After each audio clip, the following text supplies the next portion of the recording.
का हम लेकर आ चुके कक्षा 8वीं हिंदी का। देखिए दोस्तों, अगर आप इस वीडियो को देखेंगे तो देखिए जो आपके क्वेश्चन आने वाला है 6 मार्च को। 6 मार्च को जो आपका हिंदी विषय का क्वेश्चन आने वाला है, अगर आप इसमें बताए गए सभी प्रश्नों को याद करते हैं तो देखिएगा आपका जो प्रश्न पत्र है 60 अंक है, उसमें से आप 40 से 50 अंक आसानी से ला पाएंगे। दोस्तों, अगर आपको क्या करना है, एग्जाम में अच्छे अंक लाना है तो आप इस वीडियो को अंत तक देखिएगा। इसमें बताए गए सभी प्रश्नों को आपको याद अवश्य करना है। अगर आपको भी टॉप करना है बच्चों, तो इन सभी प्रश्नों को अंत तक देखना होगा और इस वीडियो को आपको लास्ट तक देखना होगा।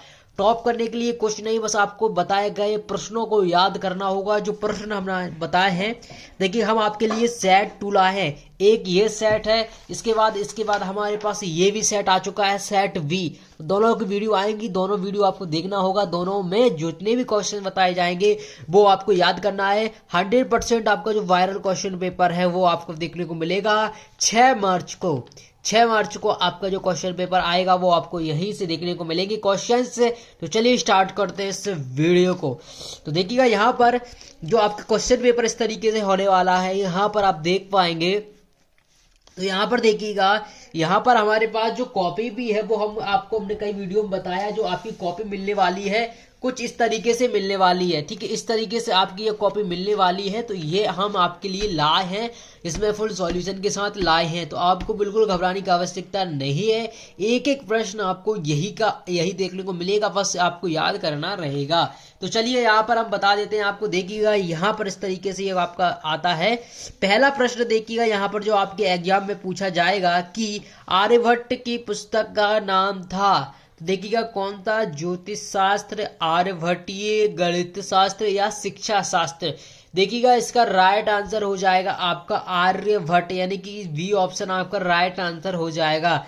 चलिएगा, ये आपके 1 नंबर के लिए आने वाला है बच्चों। इसके बाद आपका आता है दूसरा प्रश्न। दूसरा है तुलसीदास की भक्ति भाव है सखा भाव की, गुरु भाव की, दास भाव की या मित्र भाव की। तो देखिए आपका राइट आंसर हो जाएगा दास भाव। क्या बच्चों, दास भाव इसका राइट आंसर हो जाएगा। अगला क्वेश्चन की तरफ बढ़ते हैं। अगला क्वेश्चन दिया गया है, मेरा वर अनंत कहाँ सुख पावे में अलंकार है। तो अनुप्रास, उपमा, रूपक, उत्प्रेक्षा दिया गया है। तो यहाँ पर राइट आंसर हो जाएगा उत्प्रेक्षा अलंकार। देखिएगा इसका राइट आंसर उत्प्रेक्षा अलंकार है। देखिएगा यहाँ पर तीनों क्वेश्चंस दिए गए हैं, तीनों क्वेश्चन को आपको अच्छी तरीके से याद करना है, एक भी क्वेश्चन आपको छोड़ना नहीं है। इसके बाद देखिएगा जो हमारा अगला प्रश्न वो हमारा शुरू होता है यहाँ पर, नंद वंश को हटाकर मौर्य साम्राज्य की स्थापना की थी। तो देखिए अशोक ने, चंद्रगुप्त ने, बिंदुसार ने या महेंद्र ने। तो देखिए नंद वंश को जो हटाकर जो मौर्य साम्राज्य की स्थापना की बात करें तो वो हमारे चंद्रगुप्त मौर्य जी थे, उन्होंने यहाँ पर की थी। राइट आंसर आपका सेकंड वाला हो जाएगा। ठीक है, चलिएगा नेक्स्ट क्वेश्चन देखते हैं। नेक्स्ट क्वेश्चन दिया गया है, दीपक की लौ आदि पर अपलक दिखने की क्रिया कहलाती है। देखिएगा यहाँ पर आपके सामने ऑप्शन दिए गए हैं, कपाल भाती, त्राटक, नेति क्रिया, धोती क्रिया। तो देखिए यहाँ पर जो त्राटक है वही आपका क्या होता है, दीपक की लौ को अपलक करने की क्रिया कहलाती है। बच्चों 5 बहुविकल्पी प्रश्न हमने देख लिए हैं और सेट ये आपका ए है और सेट बी में हम 5 बहुविकल्पी प्रश्न और देखने वाले हैं। यानी कि टोटल मिलाकर आपके 10 बहुविकल्पी हो जाएंगे। 10 में से आपके 100% आपको 5 देखने को मिलेंगे। ठीक है, 5 अवश्य देखने को मिलेंगे, इसलिए आपको इस वीडियो को भी अंत तक देखना है। जो आएगी आगे आने वाली वीडियो यानी कि वी सेट वी है, उसका भी आपको फुल सॉल्यूशन देखने को मिलेगा। तो वो भी आपको जिसके बाद नेक्स्ट वीडियो देखने को मिल जाएगी। बस आपको वीडियो में एक अच्छा सा कमेंट कर देना, अच्छा सा आप कमेंट कर दीजिएगा वीडियो में। इससे क्या होगा, हमें मोटिवेशन मिलता है। ठीक है, अगर टॉप करना है, बस हमें यही कहेंगे टॉप करना है तो आपको ये वीडियो अंत तक देखना होगा। अगर टॉप नहीं करना चाहते तो आप वीडियो को अंत अभी छोड़कर जा सकते हैं।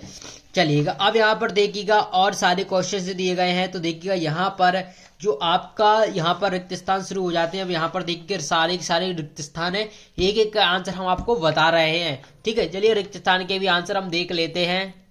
तो देखिए यहाँ पर पहला आपका रिक्त स्थान दिया गया है, सम्राट विक्रमादित्य ने संवत का प्रचलन प्रारंभ किया था। तो देखिए किसका प्राचीन किया था, यहाँ पर देखिए इसका राइट आंसर अभी कंफर्म नहीं है, तो इसका आंसर आपको सभी बच्चों को क्या देना है, कमेंट बॉक्स में देना है। बच्चों इसका आंसर जो भी कमेंट बॉक्स में देगा, यानी कमेंट बॉक्स में जो भी इसका आंसर देगा उसकी तैयारी हम सोचेंगे बेहतरीन तरीके से तैयारी चल रही है, क्योंकि जिसको डीपली तरीके से पढ़ा होगा हिंदी ने वही बच्चा इसका आंसर दे पाएगा, अन्यथा इसका आंसर कोई भी बच्चा मतलब जो सही से नहीं पढ़ा होगा साल भर वो इसका आंसर कतई नहीं दे पाएगा।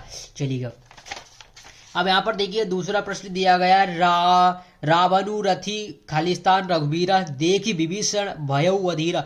तो ये देखिएगा अगर आपने ये पाठ पढ़ा होगा तो ये देखिएगा आपको याद ही हो गया होगा, कई बार पढ़ा होगा, तो इसका राइट आंसर हो जाएगा व्रत। यहाँ पर आपका व्रत लिखा जाएगा, क्या लिखा जाएगा, व्रत। देखिए रावणु रथी व्रत रघुवीरा देख विभीषण भयउ अधीरा। तो बच्चों इस तरीके से आपको इसका क्वेश्चन कर लेना है। अगला है प्रश्न क्रमांक 8। प्रश्न क्रमांक 8 दिया गया है रसोई घर शब्द में समास है। तो रसोई घर में आपको देखिए क्या हो जाएगा, संप्रदान हो जाएगा। क्या हो जाएगा, संप्रदान हो जाएगा। बच्चों देखिएगा यहाँ पर आप एक बात यहाँ पर नोट करिएगा, जो आपका समास है वो आपका 2 अंक से 3 अंक तक पूछा जाएगा। इसके बाद संधि है, संधि भी आपका 2 अंक से 3 अंक पूछा जाएगा। और बच्चों आपकी जो प्रार्थना पत्र यानी कि एप्लीकेशन है वो कौन सा पूछा जाएगा, ये आपका 3 नंबर में, अधिकतम 5 नंबर में पूछा जा सकता है। इसके बाद महत्वपूर्ण निबंध, जी बच्चों आपको ये दोनों चीज़ों बहुत इंपॉर्टेंट, ये आपका 5 नंबर का आने वाला है। यानी कि इन चीज़ों पर अगर आपको कमांड बनानी है तो वीडियो को आपको अंत तक देखना होगा। अगर जो बच्चे अभी तक देख रहे हैं तो उनके लिए देखिएगा बहुत ज़्यादा सरप्राइज है, क्योंकि हम इतने सारे क्वेश्चन बता रहे हैं, इनको आपको याद करना है। ठीक है चलिएगा अब देखिएगा यहाँ पर आपके सामने दिया गया है क्वेश्चन दिया गया प्रश्न क्रमांक 9 कि तोमर वंश का अंतिम राजा कौन था। तो देखिए तोमर वंश का जो अंतिम राजा था वो था अग्नपाल। अग्नपाल था, कौन था, अग्नपाल तोमर था। ठीक है चलिएगा इसके बाद देखिएगा यहाँ पर कमल का पर्यायवाची शब्द पूछा गया है। अब देखिए जो भी आपको याद हो कमल का पर्यायवाची वो लिख सकते हैं। यहाँ पर हम उदाहरण के लिए पंकज कर देते हैं, नीर भी आप देखिए नीर तो जल का हो जाएगा, और भी कमल के पर्यायवाची जो आपको याद हो वो आप यहाँ पर कर पाएंगे। ठीक है चलिएगा इसके बाद देखिएगा यहाँ पर आपके सामने अब प्रश्न क्रमांक 11 आ रहा है। तो देखिए प्रश्न क्रमांक 11 यहाँ से शुरू हो जाते हैं, अति लघुत्तरीय प्रश्न हो जाते हैं 11 से 16 तक। ये आपके 2 वाक्यों में यानी कि 2 वाक्यों में लिखना है, प्रत्येक के लिए आपके 2 अंक निर्धारित किए गए हैं। तो देखिएगा यहाँ पर जो पहला क्वेश्चन दिया गया, गीता में कुल कितने श्लोक हैं। देखिए ये कितना सरल क्वेश्चन है, आपको देखिए यहाँ पर हमने इसका आंसर भी लिखा हुआ है। देखिएगा यहाँ पर आप देख सकते हैं कि गीता में 18 अध्याय, लेकर अध्याय नहीं पूछा गया था, लेकिन हमने बता दिया है कि 18 अध्याय हो सकते हैं। हो सकता है अगली बार यही क्वेश्चन आपको पूछा जाए। और श्लोक कितने हैं, 700 श्लोक। तो इसका राइट आंसर हो जाएगा 700 श्लोक। आपको कुछ नहीं करना है, बस 700 श्लोक यहाँ पर लिख देना है। क्या पूछा था, गीता में कुल कितने श्लोक हैं, तो यहाँ पर आपको लिखना है मात्र 700 श्लोक। तो देखिए अगर ये प्रश्न आता है तो आपको सिर्फ 700 श्लोक लिखना है और 2 अंक आपके यहाँ पर पक्के हो जाएंगे। ठीक है क्या हो जाएंगे, 2 अंक बिल्कुल आपके आसानी से पक्के हो जाएंगे। इसके बाद देखिएगा जो अगला क्वेश्चन से दिया गया है प्रश्न क्रमांक 12, नभ नभ नभ के माध्यम से कवि क्या कहना चाहता है। तो देखिए ये भी आपके जो चैप्टर में दिया गया है और पहले ही दिया गया है। तो देखिए इसका आंसर आपको लिखना है, देखिए इस तरीके से, सभी प्राणी नए भारतवर्ष की रचना करें और उन्हें इस निर्माण में सभी नए साधन प्राप्त हों। तो इस तरीके से बच्चों आपको इसका भी आंसर लिख लेना है। ठीक है चलिएगा इसके बाद देखिएगा प्रश्न क्रमांक 13 दिया गया है, दोहे में कितने चरण होते हैं, इसके प्रत्येक चरण में कितनी मात्राएं होती हैं। तो देखिएगा प्रश्न क्रमांक 13 का आंसर भी आप यहाँ पर लिख पाओगे। देखिएगा इसमें आपको करना है कि दोहा में कितने चरण होते हैं। बच्चों 4 चरण होते हैं, यह ध्यान रखना कि दोहा में कितने चरण होते हैं, 4 चरण होते हैं। देखिए यहाँ पर इस तरीके से आप कर सकते हैं, दोहा और छंद। ये छंद है आपका, ये दोहा है। इसके प्रत्येक चरण में कितनी होती है बच्चों, देखिए प्रत्येक चरण में कितनी कितनी मात्रा होती है। यहाँ पर इसमें सबसे पहले कितनी होते हैं, 4 चरण होते हैं, 4 चरण होते हैं। ठीक है दोहा में 4 चरण होते हैं। और देखिएगा यहाँ पर कितनी कितनी मात्राएं होती है, ये देखिएगा। प्रथम आपको यहाँ पर याद करना है, प्रथम, इसको भी एक साइड में कर देता हूँ। देखिए प्रथम और तृतीय आपको ध्यान रखना है, और द्वितीय और आपको चतुर्थ याद ध्यान रखना है। बस देखिए अब किस तरीके से याद करेंगे। यहां पर देखिएगा पहले और तृतीय में कितनी कितनी मात्राएं होती हैं, 13 होती हैं मात्राएं। कितनी होती है, 13 मात्राएं होती हैं। और द्वितीय चतुर में कितनी होती है, 11 मात्रा होती है। बस इतना छोटा सा क्वेश्चन था, इसमें और कुछ आपको करने की आवश्यकता नहीं है। ठीक है, चलिएगा। अब देखिए यहाँ पर आपके सामने दिया गया कि रचना की दृष्टि से वाक्य के प्रकार लिखिएगा। तो ये भी आपका बिल्कुल सरल है, कोई आपको दिक्कत वाली बात नहीं है। अब देखिए यहाँ पर और प्रश्न दिए गए हैं, लघुत्तम ये निम्नलिखित मुहावरों का वाक्य में प्रयोग कीजिए। तो यहाँ पर देखिए जो मुहावरे दिए गए थे वो तो यहाँ पर है ही नहीं, इसलिए इसका मिसप्रिंट हो चुका है, तो ये आपको नेक्स्ट वीडियो में इसका मिल जाएगा। ठीक है, आप बिल्कुल घबराए ना। ठीक है, इसके बाद देखिए आपके लघुत्तम प्रश्न होते हैं 17 से 22 तक। तो यहाँ पर देखिए सारे क्वेश्चन दिए गए हैं, हम इसको क्या करेंगे नेक्स्ट वीडियो में और एक्सप्लेन करेंगे, लेकिन अभी हम आपके लिए एक होमवर्क का काम दे जाते हैं। देखिए इस आपको ये पैसेज दिया गया है, इसका आपको आंसर ढूंढ कर लेना है।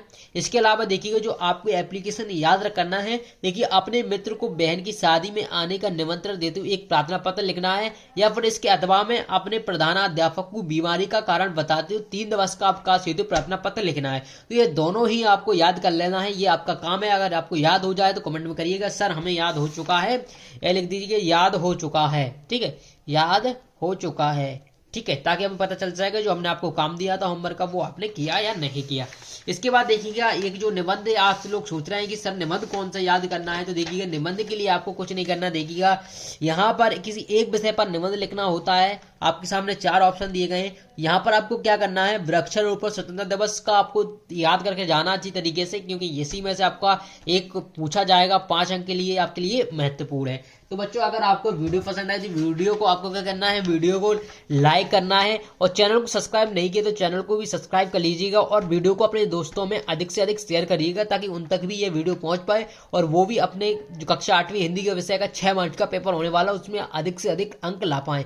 तो चलिए फटाफट से इस वीडियो को शेयर करिए, और अभी लाइक नहीं किया तो लाइक कर दीजिएगा, चैनल को सब्सक्राइब करिएगा। मिलते हैं नेक्स्ट वीडियो में, धन्यवाद।